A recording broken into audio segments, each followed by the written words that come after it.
Welcome to the LeanBlog podcast. Visit our website at www.leanblog.org. Now, here's your host, Mark Graban. Hi, this is Mark Graban. You're listening to episode 37 of the LeanBlog podcast for March 3rd, 2008. Our guest today is Professor Jeffrey Liker from the University of Michigan, and he is co-author, most recently, of the new book, Toyota Culture. And that's what we're going to be talking about here today, the first of a three-part discussion that I'm going to release here on the podcast. I hope you'll come back for the future parts 2 and 3 in upcoming weeks. As always, if you want to learn more about the podcast, listen to other episodes, or comment on a specific podcast episode, you can do so by visiting www.leanpodcast.org, and that'll forward you to the LeanBlog page specifically for the podcast. So, as always, thanks for listening. Well, Jeff, thanks for joining us once again on the LeanBlog podcast. It's a pleasure to have you here with us. Good talking to you again, Mark. Well, thanks. So we're here today to talk about your new book, Toyota Culture, and I was wondering if you could give our listeners an overview of what people should expect to get out of this book, and how it builds on some of your previous works. Well, in the Toyota way, I had developed a 4-level model, the 4P model I called it, and the bottom was philosophy, which is long-term thinking. I spent a fair amount of time talking about processes, which are the lean processes, the technical processes, to get to what is the underlying assumption, what is the principle behind those tools like Kanban and Kanban. Then I talked about how Toyota develops people and partners and leaders, and then I talked about problem solving and some of the ways that they look at problem solving.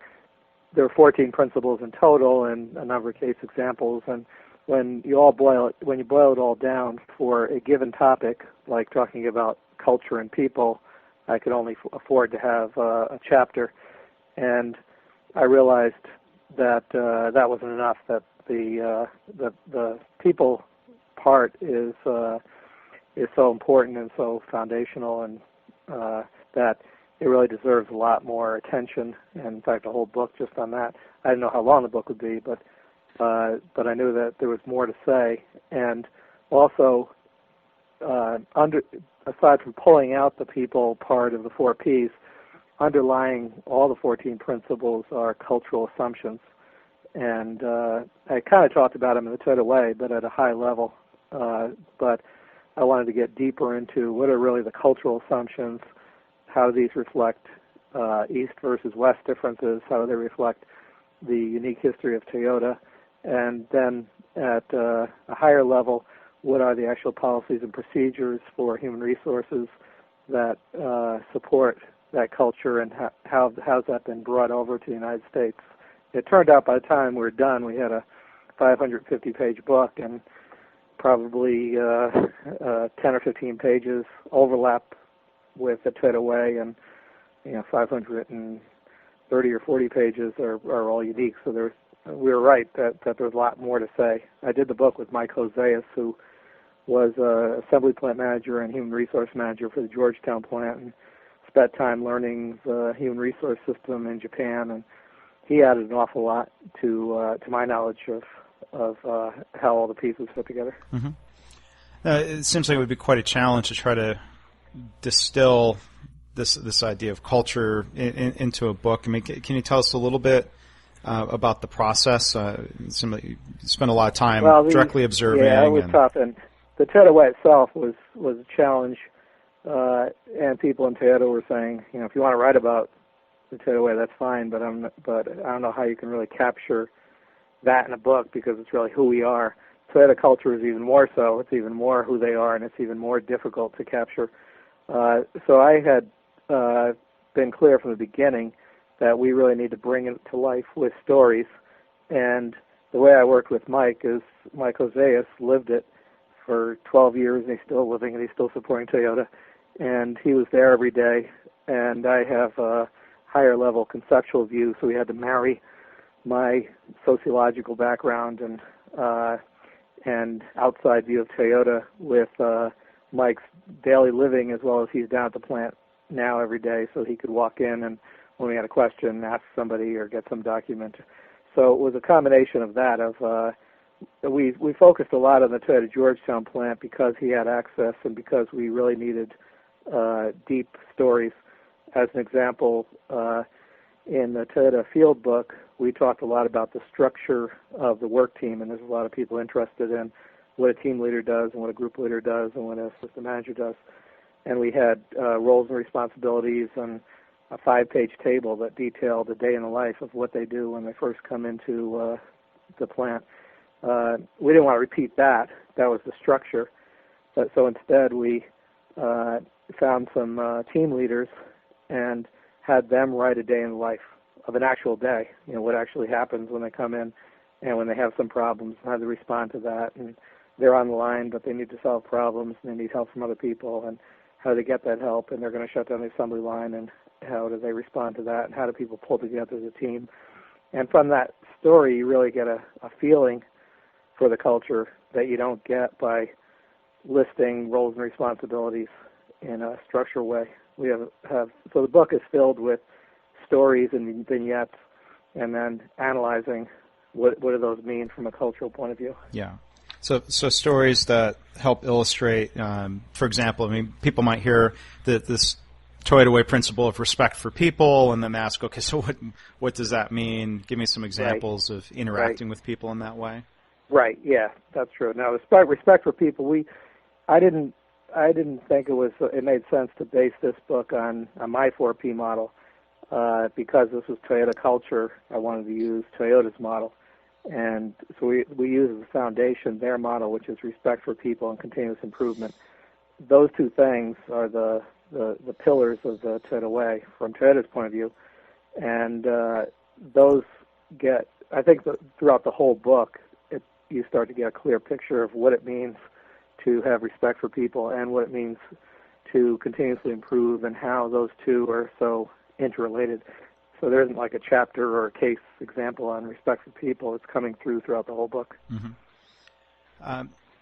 Well, you talk about this earlier in the book, the idea that a lot of companies are going about implementing lean the wrong way. That they're not focusing on the culture and the people side. I was wondering if you could talk a little bit about the importance and maybe the challenge of trying to emulate or learn from Toyota in that way. Well, first of all, let me explain the model that underlies the book, because we developed a human systems model, and the whole book is based on that model. Every chapter comes from a box or a circle in that model. And what we put in the center of the model we call the quality people value stream. And the output of that is quality people working together with shared Toyota values to continuously improve, which leads to the purpose of long-term mutual prosperity. And the values, we looked at that value stream much like people map a physical process, like the product comes in from the supplier and it sits in inventory and it moves to the machine and it sits in inventory. And we looked at what happens to the person where they come in and essentially they get a little bit of training and then they sit in inventory and maybe get another bit of training. And most of their career from the point of view of learning, they're sitting in inventory. There's waste. And there's actually very little time where they're being developed.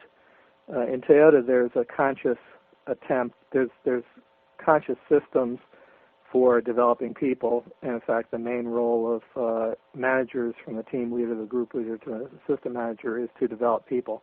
So in this quality people value stream, we have attracting people so they're trainable, then developing people so they're able, then engaging people so that they're performing and problem solving, and then inspiring people so they're committed to Toyota. They're part of the enterprise. They're part of the social system. They're representing Toyota out in the public, and then they're practicing the Toyota Way every day through Plan, Do, Check, Act. So that value stream is really the core, and then that's supported by specific human resource processes like commitment to stable employment and the tools needed for stable employment. And it's also supported by daily management systems, two-way communication, and the work group structure, and the way leaders are trained to teach rather than to order people around. So that we go through the core value stream and then the formal human resource processes and then the daily management processes and illustrate these at Georgetown. Now, the Georgetown plant never set out to imitate Toyota culture. They didn't say, we're part of Toyota and let's go and look at what they're doing in Japan and let's try to imitate Toyota in Japan. They said, we have to support the principles of respect for people and continuous improvement, and there are some things that are given that we know are true, that have to be true in this system, one of which is that people have to feel safe about surfacing and admitting that there's a problem. Otherwise, we can't solve problems, and the Toyota production system falls apart. So that wasn't optional. They didn't say, well, if you want to create a safe environment where people are willing to admit problems, that's fine. If you don't, because it doesn't fit America, don't worry about it. That was a given. So there were a bunch of things like that were givens. But they didn't say you have to dress like you're Japanese or eat like you're Japanese, or even that you can't have any individuality, or that you have to pay everybody exactly the same as we do in Japan, or reward people in the same way. So the Georgetown, Kentucky experience was really one of the first experiments, and they were learning as they went how to combine Western Americans in Kentucky, and it's a pretty American place, with the principles of the Toyota Way coming from Japan. And I think every company needs to do that. They need to, they can't just implement the Toyota culture. They can't simply change their culture. They have to build on their culture, and they have to start taking seriously the idea of developing people who are committed to and live the culture. And that's this people value stream. And it takes time. For Toyota, it easily takes 5 to 10 years to develop somebody so that they fit in and understand the Toyota Way. I think the biggest problem with our companies is that they would like to do it in a 5-day course.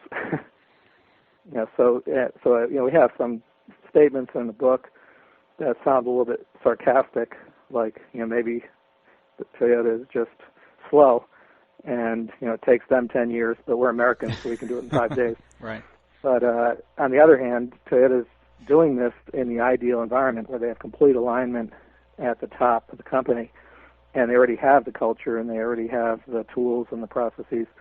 And even in that case, it takes them 5 to 10 years. So why would we be so arrogant to think that we can do it in 5 or 10 days? Yeah. And it seems like some of those ideas, teaching managers how to operate in a different way, supporting people and instead of giving orders, like you said, is that something that is probably considered a non-negotiable? I know that's one thing. Yeah, those are non-negotiable. Yeah. And the idea that a manager is a teacher, that's non-negotiable. And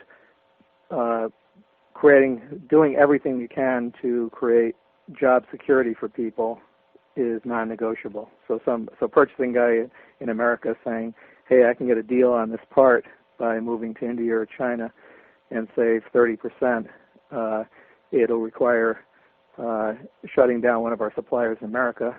That's not allowed. That's not permitted.